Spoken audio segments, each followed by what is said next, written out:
സമയം പാതിരാത്രി.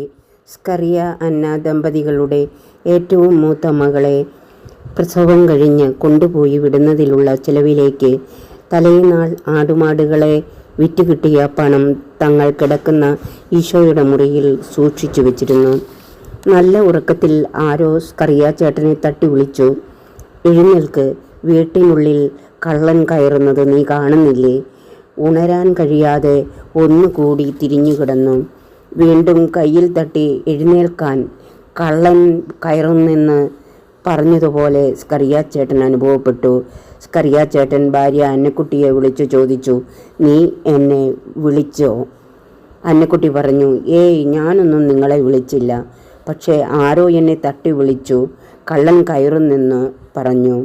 സ്കറിയ ചേട്ടൻ ഇത്രയും പറഞ്ഞു നിർത്തിയ ഉടനെ, "നിങ്ങൾ സ്വപ്നം കണ്ടതായിരിക്കും. നിങ്ങൾ ഉറങ്ങാൻ നോക്ക്." അല്പസമയത്തിന് ഉള്ളിൽ അവർ രണ്ടുപേരും നല്ല ഉറക്കത്തിലേക്ക് വഴുതി വീണു. പെട്ടെന്ന് സ്കറിയ ചേട്ടൻ തൻ്റെ കൈയുടെ ഉരം തിരുമ്മിക്കൊണ്ട് ചാടി എഴുന്നേറ്റു. അന്നക്കുട്ടി ഇത് കണ്ട് പെട്ടെന്ന് ഉണർന്നു. "നിങ്ങൾക്കിത് എന്തു പറ്റി? എന്താ ഇങ്ങനെയൊക്കെ?" അന്നക്കുട്ടി പറഞ്ഞു തീരും മുൻപേ സ്കറിയ ചേട്ടൻ പറഞ്ഞു, "എൻ്റെ കൈയുടെ ഉരം വേദനിക്കുന്നു." ശക്തിയായ ഒരടിയും ചോദ്യവും ഒപ്പം കഴിഞ്ഞു. "നിന്നോടല്ലേ ഞാൻ പറഞ്ഞത് വീട്ടിൽ കള്ളൻ കയറുന്നെന്ന്?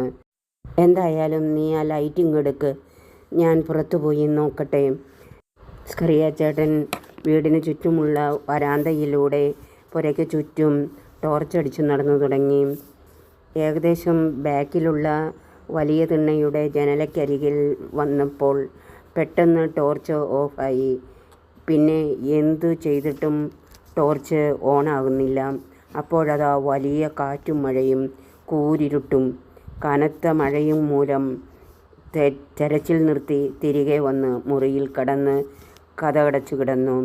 ആരെയും കണ്ടതുമില്ല. പതിവ് പോലെ അന്നു വെളുപ്പിനും 4:30-ക്ക് എല്ലാവരും ആ മുറിയിൽ പ്രാർത്ഥനയ്ക്കായി ഒരുമിച്ചു കൂടി. അപ്പോഴതാ മൂലയിൽ വെള്ളം കിടക്കുന്നു.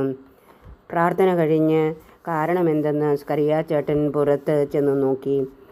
ലൈറ്റ് രാത്രിയിൽ ഓഫായ സ്ഥലത്ത് തന്നെ ജനലയ്ക്കൽ നിന്ന് പുറത്തേക്ക് നോക്കിയപ്പോൾ വലിയൊരു ഏണി പുരയുടെ മുകളിലേക്ക് കോടിയ ഓടിലേക്ക് ചാരി വെച്ചിരിക്കുന്നു.